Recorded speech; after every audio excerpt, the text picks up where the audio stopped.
Bonjour à tous et bienvenue dans Smart Patrimoine. Smart Patrimoine, l'émission qui vous accompagne dans la gestion de vos finances personnelles et qui décrypte également avec vous les actualités et les enjeux du secteur de la gestion de patrimoine. Une émission que vous pouvez retrouver tous les jours sur Bismart. Et au sommaire de cette édition, nous commencerons par Patrimoine Passion, le rendez-vous dédié aux investissements plaisir, passion ou alternative de Smart Patrimoine. Et en l'occurrence, nous nous demanderons quelles sont les questions qu'il faut se poser avant d'acquérir un véhicule dit d'époque, un véhicule ancien. Une question que nous poserons à Laurent Herriou, conseiller du président de la FFVE, la Fédération Française des Véhicules d'Époque, ce qui nous amènera notamment à nous demander si lorsque l'on fait l'acquisition d'un véhicule d'époque, cela relève plus du placement ou de la collection. Nous enchaînerons ensuite avec Enjeu Patrimoine, un enjeu patrimoine qui cette fois-ci s'intéressera aux questions que les épargnants doivent se poser en 2023 avant d'investir.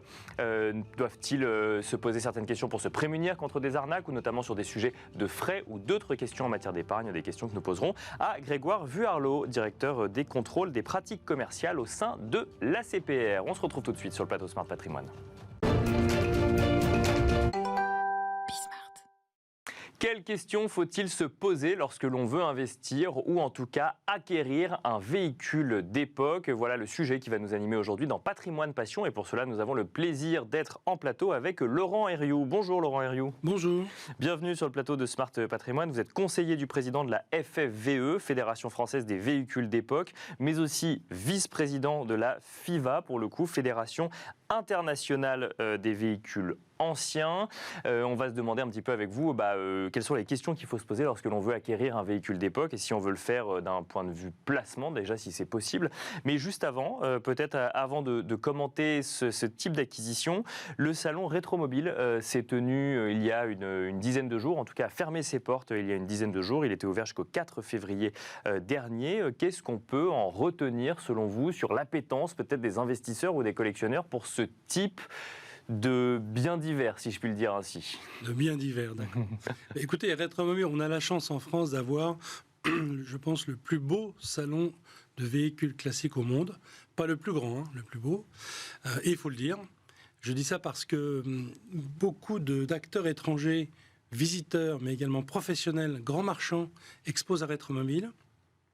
Et après une année de reprise un petit peu difficile, on a quasiment atteint de nouveau les records puisque l'organisateur annonce 125 000 visiteurs. D'accord. Et c'était vraiment une belle performance. À noter aussi que pendant cette période-là, puisqu'on parle économie un petit peu, toutes les plus grandes maisons de vente aux enchères sont à Paris. Tout se passe à Paris. Arcurial, bien sûr, au cœur du salon, mais également Bonhams au Grand Palais et RM Auction aux Invalides. Et alors, qu'est-ce que vous avez pu constater lorsque vous avez échangé potentiellement avec des gens sur le salon vis-à-vis de cette appétence du véhicule d'époque? C'est vrai qu'on parle aujourd'hui beaucoup de la transition énergétique, du véhicule électrique, ou de manière plus épisodique, parfois de grève vis-à-vis du carburant. Est-ce que ça pose des questions vis-à-vis des collectionneurs qui s'intéressent aux véhicules d'époque? Bien sûr, on a deux questions aujourd'hui. En fait, la mission de la fédération, c'est de défendre notre droit de circuler avec nos véhicules de hier, en respectant les règles d'aujourd'hui et en prévision également des règles de demain. Bien sûr. Donc, vous avez entendu parler des fameuses ZFE, les zones à faible émission. Encore faut-il avoir le droit d'y circuler. Et grâce à notre action, et en particulier celle de notre président, nous avons pu obtenir toutes les exemptions de dérogation pour circuler en ZFE. Pourquoi? Parce que au niveau de la qualité de l'air, nous n'avons pas d'impact mesurable. On dit pas d'impact, il n'est pas mesurable sur la qualité de l'air, qui est le point de départ du sujet. ZFE. Deuxièmement, capacité technique à circuler. On parle aujourd'hui beaucoup de véhicules électriques. Sans doute que l'avenir, ce sera un mix énergétique. L'Europe a décrété la fin du moteur thermique. Peut-être eût-il fallu décréter la fin des carburants fossiles, ce qui est un petit peu différent. D'accord. Et aujourd'hui, nous avons des contacts avec Total, nous avons des contacts avec Repsol, avec Aramco, et les carburants de synthèse, qu'on appelle les e-fuels, existent. Et nous espérons pouvoir les tester très prochainement. Et ce sont donc des carburants complètement propres et complètement, compatibles avec nos vieux engins. Parce que justement, quand vous dites l'Europe effectivement annonce la fin du moteur thermique, que vous êtes en discussion avec un certain nombre d'entreprises justement pour aller vers ces e-fuels, qu'est-ce que ça veut dire du point de vue du collectionneur ou de la dynamique des véhicules d'époque? Est-ce que ça veut dire que ça pourrait prendre de la valeur ou au contraire éteindre des collections comme celle-là ou des passions comme celle-là? Alors clairement, un véhicule, le jour où il ne peut plus rouler, il s'éteint et sa valeur s'étiole, si je peux m'exprimer ainsi. Un véhicule automobile, par définition, il doit se mouvoir tout seul. Donc c'est ce qu'on disait, avoir Bien le sûr, droit, oui, de rouler. la capacité. Il faut pouvoir rouler avec un véhicule d'époque. Et c'est la grande question aujourd'hui. Puis c'est le plaisir. On parle d'investissement, mais il y a également de l'investissement dans le plaisir. En fait, c'est notre passion, enfin le véhicule d'époque, c'est de lier l'investissement, le placement, je ne parlerai pas de spéculation. D'accord, bien sûr, oui. Avec le plaisir. On est vraiment dans le marché de l'art. C'est-à-dire qu'un tableau, vous l'accrochez au mur, vous l'admirez. Une voiture, vous l'admirez. Mais vous roulez aussi. Vous pouvez sentir, vous pouvez rouler, vous pouvez l'utiliser. Enfin, c'est très complexe. D'accord. Et complet. Et donc aujourd'hui, c'est quoi? C'est une inquiétude cette transition énergétique pour l'acquisition ou le maintien des véhicules d'époque ou Alors c'est une inquiétude, oui, et c'est surtout un sujet qui fait débat parce que encore une fois, on est tous concernés par l'avenir de la planète. Bien sûr. C'est pas parce qu'on est passionné de moto, de voitures, de tracteurs, de ce que vous voulez, qu'on n'est pas concerné. Donc l'idée, c'est d'un petit peu de pouvoir concilier les deux. Et aujourd'hui, grâce, en tout cas avec les informations que nous avons obtenues pour le moment des pétroliers, nous sommes rapprochés également d'un syndicat qui s'appelle Fuels Europe. On a vraiment beaucoup de raisons de rester optimiste, oui, clairement, bien sûr. Si je reviens effectivement, alors vous avez dit que vous ne parlez pas de spéculation, ça tombe bien, ça n'est pas ma question. En revanche, lorsqu'on parle de véhicules d'époque ou de voitures anciennes, est-ce qu'on peut parler de placement ou d'investissement ou ça reste du domaine de la collection? Alors, c'est pas incompatible. D'accord, oui. Donc on peut très bien collectionner. Alors d'abord, encore une fois, on part du plaisir.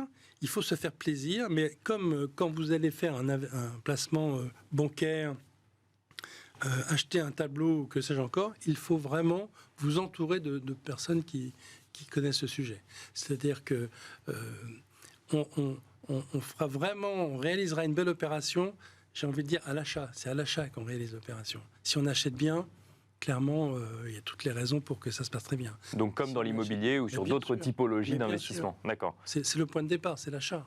Mais alors, là, il faut se faire conseiller. Mais alors, c'est-à-dire que si le point de départ est l'achat, ça veut dire que le cours, là effectivement je parle très financier, mais ça veut dire qu'on peut voir le prix évoluer dans le temps à la hausse ou à la baisse en fonction de ce qu'on a acheté? En général, on les voit à la hausse pour le moment. D'accord, ouais, c'est ça. À la baisse, je n'ai pas encore trop vu.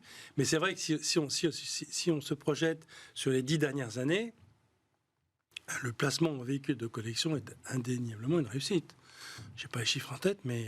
Et ça veut dire que ça prend de la valeur année après année. Qu'est-ce qui explique qu'un véhicule de collection prenne de la valeur? Il y a beaucoup de sentiments, il y a du souvenir. Quels sont les critères d'achat? Bien souvent, ce sont des souvenirs. D'accord. C'est la voiture du père, de l'oncle, du voisin qui nous a fait rêver quand on était gamin. D'accord. Et on rachète plus tard celle qu'on a connue quand on était enfant. C'est exactement le cas des Youngtimers aujourd'hui. On parle de Youngtimers, mais les collectionneurs... Donc les Youngtimers, je rappelle, ce sont des véhicules entre 20 et 30 ans. D'accord. Ouais. Mais les collectionneurs de Youngtimers, ce sont des gens entre 40 et 50 ans. Pourquoi? Parce qu'ils achètent la voiture dont ils ont rêvé 20 ans avant. D'accord, oui, je comprends. Ouais. Mais là, on ne parle pas du véhicule d'époque, pour le coup. On parle de voitures qui rentrent tout juste dans le domaine de la collection. Mais qui deviendront de collection, puisque à l'horizon de leurs 30 ans, si les réglementations restent en l'état, elles seront éligibles en collection. Je rappelle que pour entrer en collection, il y a une notion très importante qui est la préservation. Le véhicule doit être préservé, soit en très bon état d'origine, soit restauré conformément à l'origine. Pas mieux, aussi proche que possible de sa sortie d'usine. Et ça vaut quels que soient les modèles que l'on peut trouver sur le marché, puisqu'il existe beaucoup de marques et beaucoup de modèles. Comment est-ce qu'on réalise des investissements? J'imagine que tous les modèles ne voient pas leur cote augmenter au fur et à mesure des âges. Il y a bien une histoire quand même derrière. Il y a une histoire. Ce qu'il faut aussi constater, c'est que cette collection, ça relie, je dirais, c'est transgénérationnel et comment dirais-je, situation sociale. D'accord. Vous allez avoir un médecin, un avocat, un plombier, un ouvrier, qui vont un jour se retrouver au sein d'une balade, d'un rallye ou que sais-je encore, ils vont, comme on dit, commencer à parler boulon-rondelle. D'accord, ouais. On parle boulon-rondelle, c'est ça? Mais ça, c'est excellent. Donc ça, c'est vraiment, c'est un lien de tissu social indéniable. Après, vous avez des Joconde, vous avez une Ferrari GTO, vous avez une 2 chevaux. Clairement, en termes d'investissement, d'abord, la mise de départ n'est pas la même, et le résultat sera évidemment très différent. Mais qu'importe, finalement. Si on est passionné, effectivement. Ouais, c'est ça. Une petite question encore économique, Laurent Herriou. On a souvent pu lire, et d'ailleurs les marchés financiers pour le coup suivent ça de près, que les prix des voitures d'occasion avaient particulièrement augmenté, en lien notamment avec l'inflation des matières premières, mais surtout les difficultés d'approvisionnement d'un certain nombre de matériaux. Est-ce que ça a un impact ou non sur les voitures de collection, sur les prix des voitures de collection ou sur l'appétence qu'on peut avoir pour ce type d'achat? Alors nous, on n'a pas d'électronique dans nos véhicules, donc ça n'a pas d'impact. Non, ça n'a pas d'impact. Et clairement, c'est vrai qu'aujourd'hui, on a un vrai on constate que par déficit de disponibilité de véhicules neufs, eh bien les gens qui ont besoin d'un véhicule se retournent vers l'occasion. Et heureusement que le marché de l'occasion est là encore d'ailleurs. D'ailleurs, je crois savoir qu'on importe également des véhicules d'occasion de pays, en tout cas limitrophes, de façon à pouvoir satisfaire la demande. Non, nous, on n'a pas ce genre de problème. D'accord. L'occasion et la collection, il n'y a pas de pont entre les deux, ou en tout cas d'impact qu'on n'aurait pas forcément identifié, mais qu'on verrait également. Non. Mais vous savez, c'est intéressant votre question sur un autre sujet. Le même véhicule d'occasion devient véhicule de collection quand on décide de le libérer de sa contrainte quotidienne, j'ai envie de dire. On commence à lui trouver un garage, à l'entretenir. Et voilà. C'est vraiment une démarche patrimoniale. Pour autant, il faut que ça puisse continuer à rouler quand même. Sinon, alors oui, on pourrait le mettre dans un garage. Mais voilà, non, on revient au plaisir, ce ne sera pas le même. Merci beaucoup Laurent Herriou d'être venu sur le plateau de Smart Patrimoine nous décrypter un petit peu ce contexte économique donc, en matière de véhicules d'époque ou de véhicules de collection. Je rappelle que vous êtes le conseiller du président de la FFVE, Fédération Française des Véhicules d'époque. Merci beaucoup. Merci à vous. Merci à vous également et on se retrouve tout de suite dans Enjeu Patrimoine.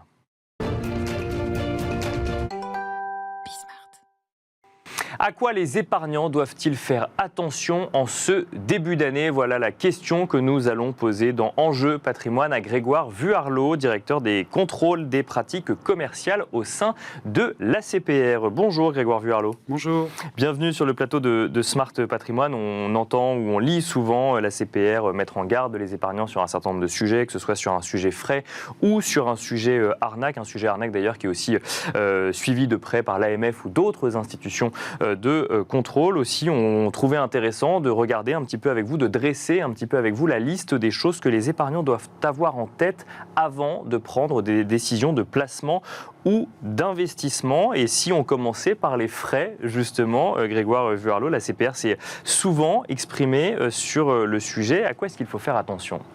En effet, alors, la CPR, c'est le gendarme des banques et des assurances, et dans ce cadre-là, nous sommes très attentifs à l'intérêt de la clientèle quand les clients souscrivent des contrats d'assurance vie. D'accord.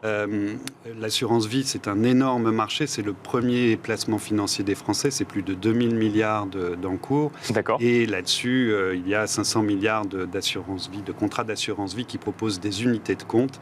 Et c'est dans ce cadre-là qu'il faut effectivement particulièrement faire attention aux frais, puisque il y a des frais à deux niveaux sur ces contrats. Vous avez d'abord des frais qui sont perçus au niveau du contrat lui-même, de celui que vous signez avec l'assureur, mais il y a également des frais au niveau de chaque unité de compte, des frais qui sont payés notamment aux gestionnaires d'actifs qui fabriquent ces unités de compte. On rappelle qu'une unité de compte, ça peut être un investissement en actions sur les marchés financiers. Voilà, ce sont des fonds qui composent en fait un panier de valeurs qui vous sont vendus sous une forme de titres et dans lequel vous pouvez placer votre argent dans le cadre de votre contrat d'assurance vie. Vous avez des contrats qui offrent plusieurs dizaines, voire plusieurs centaines de possibilités d'investissement en unité de compte. Et donc il faut faire attention finalement aux frais à tiroir, c'est-à-dire qu'on paye d'abord des frais sur le contrat, mais ensuite des frais sur ce qui se passe à l'intérieur du contrat. Voilà, vous avez des frais à 2 niveaux, et pour avoir une vision d'ensemble de ce que vous payez, il faut bien faire l'addition des 2 niveaux, les frais au niveau du contrat et les frais au niveau du sous-jacent, ce que l'on appelle l'option d'investissement, l'unité de compte. Alors depuis juin dernier, dans le cadre de l'accord de place sous l'égide du ministère de l'économie et des finances, les assureurs doivent rendre public une fiche synthétique des frais sur les contrats d'assurance vie, où vous avez à la fois les frais au niveau du contrat et puis les frais au niveau des unités de compte. Mais ce sont des moyennes, c'est donc un chiffre global, ça vous permet d'avoir une première idée. Si vous voulez aller plus loin, il faut demander à votre assureur ou à la personne qui vous a commercialisé le contrat le détail des frais. Il y a des annexes que l'on appelle les annexes financières, dans lesquelles sont recensés l'ensemble des frais sur l'ensemble des supports sur lesquels vous pouvez investir. Donc avant de souscrire une assurance vie, il faut regarder les frais. C'est la seule chose qu'il faut avoir en tête avant de souscrire un contrat d'assurance vie ? Non, vous avez tout à fait raison d'attirer l'attention sur ce point-là. L'assurance vie est un placement particulier qui a une enveloppe fiscale. Donc cela veut dire que c'est d'abord et avant tout un investissement de moyen terme. D'accord. Vous n'aurez le plein bénéfice fiscal de ce régime qu'à partir de 8 ans. Ensuite, c'est un investissement financier qui peut se faire dans des titres ou dans des paniers de titres. Donc, il peut y avoir une variation à court terme de la valeur de ces investissements que vous lissez sur le long terme. Mais donc, ça n'est pas un investissement de court terme, ça n'est pas un investissement qui est destiné à vous donner de la liquidité, comme le livret A, par exemple, que vous pouvez utiliser comme une réserve de trésorerie rémunérée. Quand vous pensez assurance vie, il faut penser moyen et long terme. Et puis, il y a d'autres éléments qu'il faut avoir en tête. L'observation du passé, notamment de la performance passée de ces produits, peut être une information indicative intéressante. Elle ne vous dira pas, elle ne préjuge pas, bien entendu, de la performance dans le futur. Et donc, il faut avoir en tête ces éléments-là avant d'investir en assurance vie. Et qu'il y a, bien sûr, lorsqu'on investit sur des actifs dont la valeur peut fluctuer, il y a évidemment un risque de perte en capital. Absolument, notamment dans les unités de compte, puisque autant vos contrats d'assurance vie en euros, le capital est garanti par l'assureur. Dans le cas des unités de compte, c'est le client qui subit l'intégralité de la variation de valeur de ses actifs. Donc ils peuvent avoir un intérêt, notamment un rendement supérieur à long terme, mais ils ont aussi une volatilité, donc un risque de perte en capital plus fort. Si on reste toujours sur le sujet assurance vie, il y a un autre point d'alerte que vous soulevez également, c'est le risque de greenwashing en assurance vie, ou de marketing un petit peu plus élogieux que la réalité pour certains contrats d'assurance vie. En effet, le risque de greenwashing que nous appelons éco-blanchiment... Bien sûr, oui. Alors c'est un débat qui est plus large que la sphère financière. C'est un débat de société avec une certaine attente de la part des Français, ce qui est tout à fait compréhensible. Sur le plan financier, il y a 2 choses à avoir en tête. La première, c'est que l'argument de la finance durable est un argument qui fait vendre, qui attire le client. Et donc, on peut être tenté d'en user et d'en abuser. Et en effet, dans nos travaux de surveillance du marché, nous faisons l'analyse des publicités qui sont faites de l'assurance vie, et nous nous sommes aperçus qu'en 2021 et 2022, plus de la moitié des publicités utilisaient l'argument de finance durable, et parmi celles-ci, environ un tiers l'utilisaient à mauvais escient. Disons en pratique qu'elles l'utilisaient de façon indifférenciée, sans que l'on sache pourquoi on disait, par exemple, que tel produit était vert, ou telle entreprise investissait durablement dans l'avenir. Ce sont des arguments qui sont très grossiers et pour lesquels il est difficile d'avoir des preuves concrètes de l'investissement réel de l'assureur. Donc on pouvait voir un changement de discours, mais pas forcément un changement de stratégie sur les produits proposés, c'est ça ? Pas pour tous, mais pour une partie d'entre eux. Alors disons qu'à très court terme, la CPR a émis une recommandation pour que les professionnels utilisent de façon plus raisonnée l'argument de développement durable. Ce sur quoi nous comptons, c'est qu'à moyen terme, dans les prochaines années, les produits verts, effectivement verts, véritablement verts, vont se développer et correspondront de plus en plus aux besoins besoin ou désir en tout cas d'investissement des Français. Alors il y a un deuxième point justement à cet égard auquel il faut faire attention, c'est dans le cadre de la commercialisation, c'est-à-dire que vous, clients, vous voulez investir dans des produits. Désormais, votre conseiller financier doit prendre en compte vos préférences en matière de finances durable, de développement durable et de préférence sociale également. Il doit vous interroger, il va vous poser des questions en vous demandant quels sont vos objectifs, dans quoi vous aimeriez investir, quelle est la part de produits que vous aimeriez investir dans des produits durables.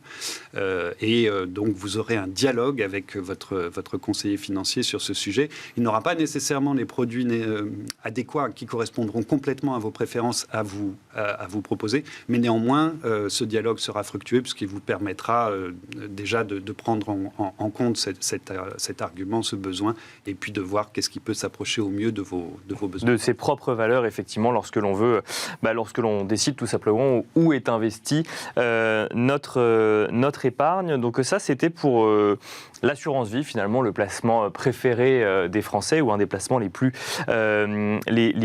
répandus. Il y a un autre sujet sur lequel on revient beaucoup sur ce plateau, mais comme le sujet de cette émission, c'est à quoi est-ce que l'on doit faire attention lorsque l'on veut épargner en 2023. On va évidemment évoquer des sujets peut-être un petit peu plus risqués, et notamment les cryptoactifs. Alors les cryptoactifs, on en parle beaucoup depuis une dizaine d'années maintenant, et toute une catégorie d'épargnants semble s'intéresser particulièrement aux cryptoactifs. À quoi est-ce qu'il faut faire attention, ou qu'est-ce qu'il faut avoir en tête selon la CPR lorsque l'on veut investir ou placer un petit peu d'argent sur des cryptoactifs? Vous avez tout à fait raison, ce sont des placements qui ont connu un grand succès ces dernières années, en tout cas qui ont beaucoup fait parler d'eux, parce que ça utilise de nouvelles technologies, parce que c'est attrayant d'une certaine manière. Ça encapsule l'intelligence financière et économique de ces dernières années. Néanmoins, il y a aussi beaucoup d'arnaques qui se sont développées parallèlement à des produits tout à fait sains et légitimes, d'une part, et puis d'autre part, il y a des risques. Alors, il faut revenir déjà sur la nature des cryptos. Ça n'est pas une monnaie, c'est un actif.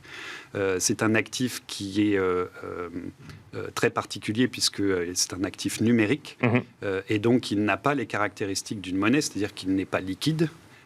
Il n'a pas forcément il ne sert pas de réserve de valeur, et il ne s'échange pas forcément facilement. Il est extrêmement spéculatif, c'est-à-dire qu'il peut avoir des variations de valeur extrêmement importantes, et vous pouvez gagner beaucoup, mais vous pouvez aussi tout perdre très rapidement puisque les évolutions sont très rapides. Donc il faut avoir conscience de ces caractéristiques avant d'investir ou de placer de l'argent sur des cryptoactifs. Exactement. Et il faut être un investisseur averti, prêt à perdre de l'argent, et surtout il faut se renseigner à la fois sur le produit et sur l'entité qui l'émet, puisque vous avez différents types d'acteurs dans le monde des cryptoactifs. Vous avez des acteurs qui sont régulés, les prestataires en services d'actifs numériques, les fameux PSAN, les fameux PSAN, qui doivent s'enregistrer auprès de l'AMF, que nous supervisons conjointement avec l'AMF, qui, eux, répondent à un régime prudentiel défini. Il y a on vérifie l'honorabilité et la compétence des dirigeants. Il y a des réglementations, notamment en matière de lutte contre le blanchiment, qui s'appliquent. Donc, ceux-là font partie du monde régulé. Mais à côté, vous avez une galaxie de sociétés très différentes sur des marchés très divers et qui ne sont pas du tout régulés, pas encadrés, et pour lesquels les risques sont bien plus importants, y compris les risques de légitimité. C'est-à-dire que vous avez un certain nombre d'escrocs, pour les nommer comme il se doit, qui agissent dans ce domaine-là. Donc, qui opèrent d'ailleurs sur le marché des crypto-monnaies, mais sur d'autres marchés également, et ce qui fait une transition toute trouvée. Le sujet des arnaques, on l'avait déjà un petit peu d'ailleurs traité ensemble, on le traite souvent dans cette émission. Qu'est-ce qu'on doit avoir en tête pour éviter les arnaques en matière de placement ou de financement, puisqu'on a l'impression que l'imagination des escrocs, justement, est sans limite? Absolument sans limite, et vous avez raison, il faut avoir en tête déjà que les arnaques ne faiblissent pas, hein, c'est-à-dire qu'on enregistre, l'ACPR et l'AMF enregistrent les sites proposant des produits frauduleux ou des adresses mail proposant des produits frauduleux, et nous avons enregistré une augmentation de 3% en 2022, nous avons inscrit 1243 nouvelles URL sur nos listes noires qui a maintenant quasiment 5000, plus de 5000 plus de 5000 sites frauduleux, finalement. 5000 URL. Donc, c'est beaucoup. Il faut avoir en tête aussi que ces sites, de plus en plus, usurpent, plus de la moitié d'entre eux usurpent des acteurs qui sont enregistrés, régulés, hein, des banques, des assurances, des intermédiaires financiers que vous connaissez, que nous et moi, vous et moi, nous connaissons. Donc, ce phénomène continue à prendre de l'ampleur. La vague Internet, notamment après le confinement, a vraiment, débloqué les compteurs et ça continue d'augmenter. Alors, ce qu'il faut avoir en tête. Oui, concrètement, quand je vois par exemple un rendement à plus de 10%, je me dis que ça doit allumer une lanterne rouge, par exemple. Voilà. Premièrement, prenez votre temps. Réfléchissez. Il n'y a pas d'urgence à placer son argent. Il n'y a pas d'urgence à perdre son argent. Quand on a de l'argent à placer ou quand on a un crédit à faire, la première chose, c'est de se renseigner, de faire attention à l'offre que vous avez. Il ne faut pas qu'elle soit mirobolante, il faut qu'elle soit vraisemblable. Il faut que vous connaissiez ou que vous puissiez connaître les gens qui vous la proposent. Donc, il faut aller chercher si ce sont des acteurs légitimes, s'ils sont bien enregistrés. Les sites des autorités sont faits pour ça. Il y a des listes blanches de personnes morales, d'entreprises qui sont enregistrées et qui sont légitimes. Bien sûr. Donc, c'est la première chose à quoi il faut faire attention. Ensuite, effectivement, le caractère raisonnable de l'offre. Hein. Il n'y a pas d'offre qui rapporte énormément, qui ne coûte rien, qui n'a aucun risque. Ça n'existe pas. Il faut saisir maintenant. Ça n'existe pas. Il n'y a pas de miracle dans le domaine financier. Il n'y a que des produits que vous connaissez et qui comportent des niveaux de risque et des niveaux de rendement définis. Donc, pas de produit miracle, pas de solution miracle pour votre épargne. Donc, faites très attention à ces deux éléments et surtout, prenez votre temps. Et pour finir, Grégoire Vuarlot, les influenceurs et les produits proposés par des influenceurs sur les réseaux sociaux ont beaucoup fait parler dernièrement. Quand on parle d'investissement ou de produits financiers, comment l'ACPR voit cette catégorie de publicité qui est la mise en avant de plateformes ou de produits via des influenceurs ? Alors, c'est un phénomène nouveau auquel nous nous intéressons de plus en plus, puisqu'effectivement, les influenceurs ou les créateurs de contenu commercialisent, font partie de la chaîne commerciale de très nombreux produits, pas uniquement financiers, mais ce qui nous intéresse, nous, ce sont les produits financiers. Et donc, comme tels, ils doivent respecter les règles qui s'appliquent à ces produits-là. Donc, les pouvoirs publics ont créé une consultation sur le statut d'influenceur responsable il y a quelques semaines. Nous nous y intéressons de très près. Ce que nous souhaitons, c'est que à la fois les influenceurs, mais également les clients qui les suivent, aient bien conscience à la fois des obligations d'information et puis des risques qui sont associés. Il faut toujours se poser les bonnes questions. Est-ce que l'influenceur est payé par l'entreprise dont il commercialise les produits? Est-ce qu'il est intéressé à la vente? Est-ce qu'il est responsable? Est-ce qu'il a bien vérifié les informations? Est-ce qu'il a effectivement testé la plateforme, comme il le dit? Est-ce que lui-même est investisseur ou non? Voilà, donc c'est différentes questions qui doivent vous permettre de prendre du recul par rapport au discours commercial de l'influenceur, qui est un commercial, fondamentalement. Et qui, du coup, doit être régulé comme tel. Alors, nous sommes en train de regarder comment ne pas tuer cette industrie qui peut avoir sa légitimité, mais la responsabiliser et effectivement éviter les phénomènes de commercialisation un peu limite, voire d'arnaque. Merci beaucoup Grégoire Vuarlot d'être venu sur le plateau de Smart Patrimoine. Je rappelle que vous êtes directeur des contrôles des pratiques commerciales au sein de l'ACPR. Merci beaucoup. Merci à vous. Merci à vous également de nous avoir suivis et à très vite sur Bismart.